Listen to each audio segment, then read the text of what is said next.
Kementerian Keuangan berencana naikkan PPN 12% pada 1 Januari 2025. Argumentasinya karena perintah pasal 7 Undang-Undang Nomor 7 2021 tentang harmonisasi peraturan perpajakan. Dengan segala hormat, amanat pasal 7 harus dipahami secara utuh.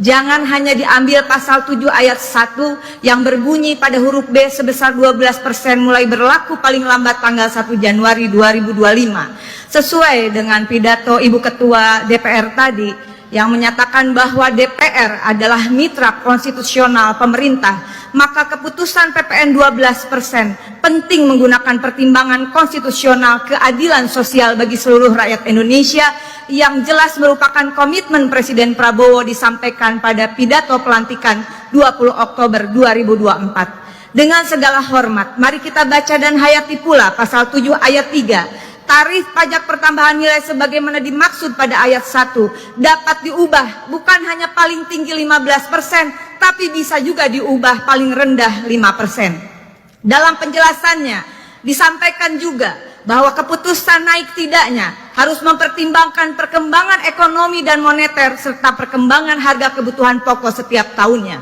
Pidato Ibu Ketua Umum dalam penutupan masa sidang pertama DPR RI kali ini telah mengingatkan persoalan fiskal moneter dan kehidupan masyarakat yang sedang tidak baik-baik saja.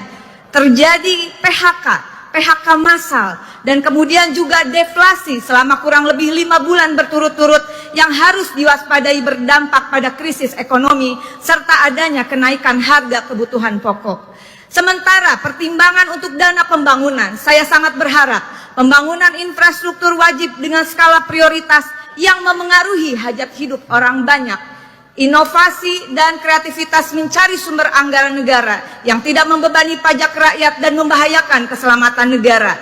Termasuk tadi juga disampaikan Ibu Ketua DPR, segera menghimpun dan mengkalkulasikan dana-dana kasus-kasus korupsi wajib dikembalikan ke kas negara. Dengan ini, dengan seluruh kerendahan hati, saya merekomendasikan di rapat paripurna ini mendukung Presiden Prabowo. Pertama, menunda atau bahkan membatalkan rencana kenaikan PPN 12% sesuai dengan amanat pasal 7 ayat 3 dan ayat 2 Undang-Undang Nomor 7 Tahun 2021. Kedua, ya terima kasih, mohon dukungannya dari semua pimpinan dan anggota dan seluruh rakyat Indonesia. Kedua, mendukung Presiden Prabowo menerapkan dengan tegas self-assessment monitoring system dalam tata kelola perpajakan. Pajak selain menjadi pendapatan utama negara juga bisa menjadi instrumen pemberantasan korupsi sekaligus strategi dalam melunasi semua utang negara. Kemudian sistem ini juga akan melahirkan satu data pajak Indonesia agar negara mampu menguji SPT wajib pajak, akurasi pemetaan, perencanaan, penerimaan, dan pengeluaran negara secara komprehensif, termasuk pendapatan yang legal maupun ilegal. Sistem ini insya Allah akan memastikan seluruh transaksi keuangan dan non-keuangan wajib pajak wajib dilaporkan secara lengkap dan transparan. Terakhir, mohon dukungannya sekali lagi dari Ibu Ketua DPR, Wakil Ketua DPR, dan seluruh anggota DPR RI, seluruh anggota DPRD di seluruh Indonesia, mahasiswa yang ada di belakang dan rekan-rekan media. Kita beri dukungan penuh kepada Presiden Prabowo. Kita semua dan seluruh rakyat Indonesia, saya yakin, menunggu kado tahun baru 2025 dari Presiden Prabowo, batalkan rencana kenaikan PPN 12%. Terima kasih.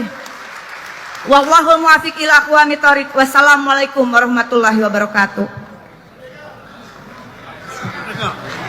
DPR RI tentu saja meyakini bahwa pemerintahan baru akan menjalankan tugasnya dengan sebaik-baiknya untuk kesejahteraan rakyat, dan pastinya insya Allah tahun 2025 akan ada kejutan-kejutan baru dari pemerintahan yang baru. Karenanya mungkin Pak pimpinan akan menanggapi lagi, Pak Dasko.